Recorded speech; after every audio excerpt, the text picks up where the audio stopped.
السلام علیکم داملای شیرین سخن. برای مردانی که لباسهای تنگ می پوشند همه سخن می گفته. یک در باب لباسهای تنگی که امروز جوانها می پوشند، این خیلی بی‌ضررتر است از آنه که دخترهای شما لباسهای تنگ می پوشند. لباسهای تنگی که جوانها می پوشند این بی‌ضررتر است، این بی‌خللتر است از اونه که دخترهای ما و شما لباسهای تنگ می پوشند یا تماما بالاهای سر کشاده ماندند. لباسهای ملی و لباسهای اسلامیشان را ترک کردن اون خطرناکتر است و اون عذاب دارد. لیکن رسول اکرم چند حدیثش از کتاب لباس من برای شما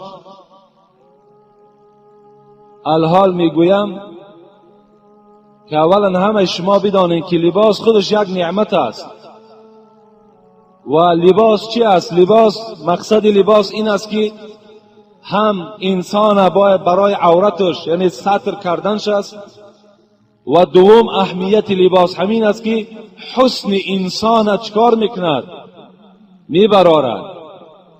هر یک جوان وقتی یک لباس میپوشد جمال او، زیبایی او از روی همون لباسش پیدا می شود.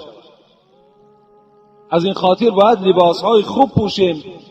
در لباس ها هم اهمیت دیم که چگونه لباس می پوشیم. امروز باز همون ترغیبات غرب است که در لباس های شما هر گونه صورت های دخترها و صورت های مردها را کشیده روان کرده ایستادند. اونها را شما نپوشین. اونها لباس های شما نیستند. اونا حتی در خانه بودن در نمازهای شما خلل و نقصان دارد. در بدن بودن در نماز شما مکروه است.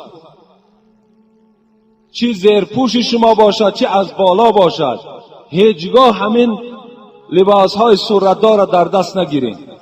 حتی که اگر خدا شما را توفیق زیاده داده باشد، حتی همون سلفنهایی که صورت دارند اینا همش همون ترغیب و تشویق مردم یهود است.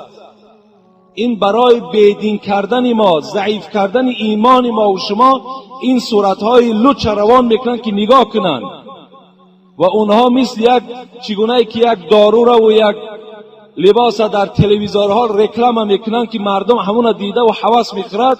انا همین رکلام مردم یهود است که اونها را دخترای ما و شما وقتی میبینن درها را عاشق میشوند، میگوید چگونه این لباسی زیباست، در حال وای در بدنش میکشد. حتی شما توانین همون سلفنها را در دستان نگیرید، اونها را حتی نخرید، زیرا در اونها خریدن شما گناهگار میشوید. اون 20 درم در گپ نیست، لکن 20 درم عذاب شو بگو در نزد خدا.